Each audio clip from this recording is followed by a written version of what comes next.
I'm Jennifer Della Quadri, and this is Subtle Shifts, the podcast where you'll learn how to transform your life from the inside out, one small, meaningful shift at a time. Let's dive in.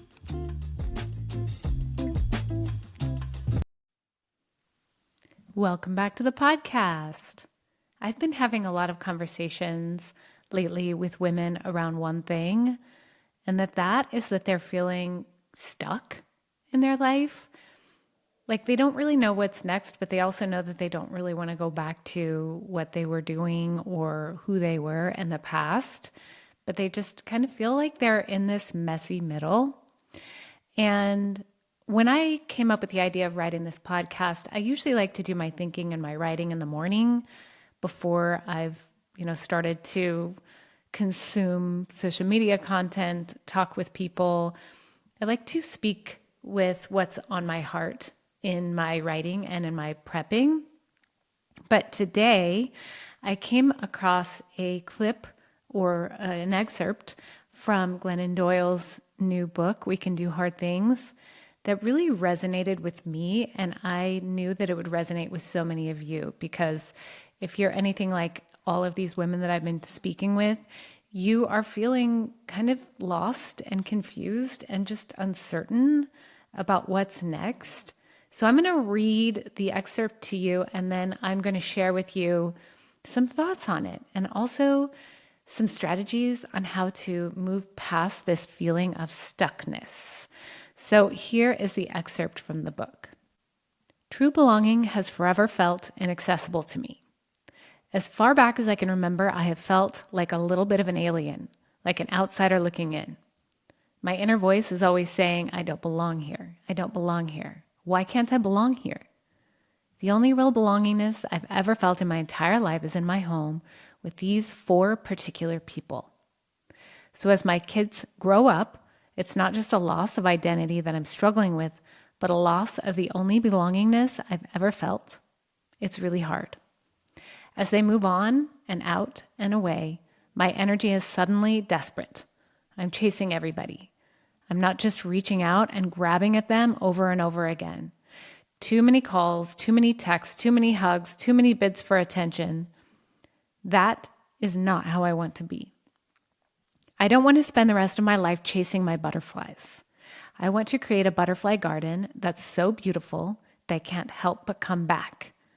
To do that, I need to find a way to embody the centeredness and a piece of a person who has done her job well and now gets to rest and live and know her babies will return when they want to, not because they sense that I need them to. It's such a beautiful quote, and it really does speak to that feeling of belongingness that so many of us crave and that we really had fulfilled when our kids were little and when they were the center of our universe. We had our own little harmonious bubble with them. And they were like a unit of safety, really a part of your wholeness. And your role in that unit was clear. But ultimately, as they get older and as you evolve, your role shifts. And then you start to question, well, who am I outside of this role? Your identity is being challenged. And no one wants to feel like they're striving for their kids to come back and to give them love or to accommodate or fill that gap of wholeness that's missing. We want to be able to find that on our own. But when we're in this, what I call the messy middle, there's so much uncertainty around what to do or how to do that. Because when they're young, you're in survival mode. You're too busy to think about your purpose and your life and what's next, because you're living moment to moment. But as they get a little bit older, you have more space. But with that space, it's overwhelming. It's exciting, but it's also overwhelming. And it's so easy to just go back into the known. But there is a restlessness in the known, right? There's a quiet nudge to do something else, to do something more. And so really when women are coming to me, they come to me all the time. They're sad about the loss of their former selves, but they know they don't really want to go back to that. And they're just kind of feeling stuck. And they don't know yet who they want to become. So if this is resonating with you, right? If you've been spending time in this space just wondering, who am I? What's my purpose? And ultimately, the question is, are my best years behind me? It's so hard to look forward when you're grieving the past. So right now, if you're feeling this way, you're in the call phase of the subtle shifts method. If you aren't familiar with the subtle shifts method, I'm going to link it in the show notes below so you can go and have a listen to that. It's just a really quick episode to give you an idea, but you're in the call phase of this method. There's a nudge. The old way doesn't really fit anymore, but you're not really sure what the new way looks like yet. But the question is, are you going to answer the call? And I actually recently asked one of my clients this. She was feeling that call, and I asked her, are you going to answer that call? And she immediately was resistant because, she has a job. She's got her kids. Her kids are teenagers, right? She's got a husband. And she thought, gosh, if I answer the call, that means I'm going to be letting go of all of these things that I've created and built. I can't leave my job, right? I still need to be a mom. I still want to be a wife. But that's not what answering the call means. It doesn't mean letting go of everything that you've created. It means building the next level of your life on top of the foundation that you've already created. You've learned so much in these past however many years since your 20s. I like to think of 20s because in your 20s, many of us are in our exploratory phase of figuring out who we want to be, etc. And then we have kids and we're like, oh my gosh, kids, I'm busy with kids and life. And then you kind of revisit that 20-year-old kind of feeling, but you're not in your 20s anymore. And there's so much life that you've built up to this point. And that's amazing because it's a strong foundation for you to build this next level on. So you're not letting go of who you were. You're just evolving into who you're becoming, right? So really answering the call just means acknowledging that you're outgrowing your current life, your current identity, and acknowledging where you are. I'm in the messy middle. That's all you're saying when you answer that call. Really, that's the first step. Once you do that, you can have gratitude for where you've been. You're not looking at it as though through rose-colored glasses, like everything's amazing, everything was perfect, I wish I could go back. That's not the intention here. It's not regret. It's not longing. It's just appreciation for all of the good and the not so good that you've gone through. And all this growth that you've made through this whole process. So once you've acknowledged, you've appreciated, the next step is to really get curious. Okay, what could be possible for me? And start exploring. And really the best way to do this is to do something different. Especially in midlife, we get so stuck in our routines, in what time we wake up, what our mornings look like, what we do midday, what happens when we come home, what dinner's all about, right? What time we go to bed, what shows we watch, how much time we spend on our phones, how much time we spend with this and that and the other. It's like a well-worn path that's so easy and so known. So the best way to get curious is to try something different, to mix it up a little bit. You're not blowing it up, you're just mixing it up. I'm going to go try something different. Maybe a different fitness class. Maybe I'm going to learn something new, take a class at the community college.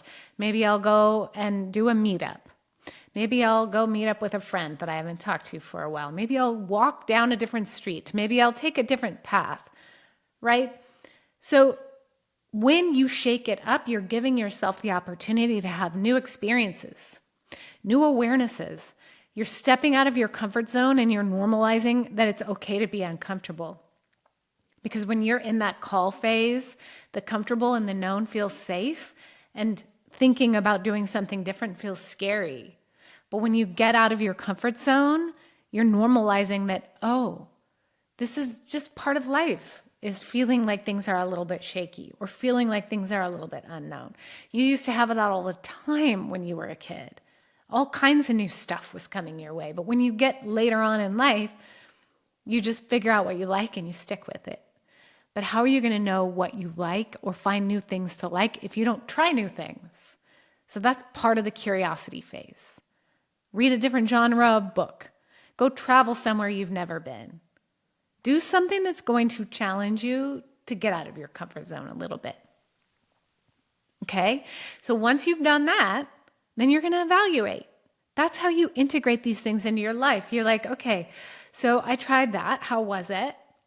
And I don't mean you tried it once and you're like, okay, that's not for me. You try it a few times. You mix it up a few times. You step out of your comfort zone a couple of times. And then you go back and you think, all right, how am I doing? How was that for me?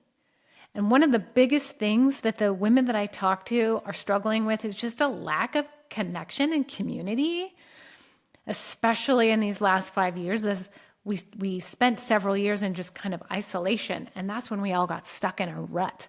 I like being home. It's comfortable. Yeah, it's comfortable being home, but it's also boring as heck. You don't want your life to be boring. You want to be able to do things that light you up. And that's where you're evaluating. Did that light me up? Did that spark something? Did I meet someone new? Who inspired me here? What is it that's filling me up here? And it's okay to let things go. Maybe you have the biggest hope of you try something, you're like, this is going to be my new thing. And then it's not. That doesn't mean anything about you. It's just like, okay, trial and error, just like a scientist. Make decisions and then adjust and then try something new over and over and over. So those are the steps of getting out of your comfort zone. That's the main thing that's going to get you out of that feeling of stuckness. And really what you're doing, you're not striving to find your quote thing. There's too much pressure associated with that. You're just experimenting and you're getting playful with it. Okay? So remember, when you answer the call, you're not starting something new. You're not like starting afresh. You're taking every part of your life experience up to this point with you. And you have so much more experience now that you get to bring along with you. And as you experience these new things, you're then going to be starting to form and create a new, evolved identity. And this identity will feel more aligned with who you're becoming and less tied to who you were. And that's where the striving ends. You're not spinning your wheels trying to figure things out because you feel content in your everyday. You feel content in your actions and also purposeful through them. And really, you're going to know you're on the right track when you feel that. There's contentment, but there's also excitement. Comfort isn't a bad thing unless it turns into just a lack of fulfillment and a boring life. So if you're bored, you need to get out of your comfort zone. So finding things that light you up, where you lose track of time, you're not anxious about the future or sad about the past, you're just really where you are, and you're no longer asking yourself if the best years of your life are behind you, because you know that they're not. And it takes time. It's filled with ups and downs. This experience is not a one and done thing. There's going to be setbacks. There's going to be leaps forward. It's a journey. And it can also really feel isolating, which is why having support along the way can really help smooth out those edges. Just having a space where you can talk about what's working, what's not working, and what you want to do about it. And that's where coaching comes in. And that's what I do with clients, and that's what I can help you do. Sort through all of those thoughts and feelings that are keeping you in place, and together we're going to explore what's next for you while honoring what has transpired so far. And together, I'm going to help you overcome the obstacles that are just standing in the way of your evolution. Those conscious and subconscious self-doubt thoughts, the limiting beliefs, the assumptions, those habits that are so deeply ingrained that are just holding you in place. That's my specialty. And you don't have to spend hours journaling, reading all the books, or listening to all the podcasts, because in just a few conversations, we're going to clear all that out. And it's specific to you. It's not some general guideline. And really, it just starts with a complimentary consultation, where I'm going to tell you exactly what's standing in the way of you getting started and moving forward with a clear direction in your life. The link to schedule is in the show notes to get started, and I look forward to seeing your name on my calendar. Thanks for tuning in, and I'll see you next time. Thank you for joining me. If you're ready to take the next step in transforming your life, be sure to subscribe so you'll never miss an episode. And if something resonated with you today, I'd love to hear about it. Share your thoughts, tag me on social media, or leave a review to help others find the podcast. Remember, the smallest shifts can create the biggest transformations. I look forward to hearing from you.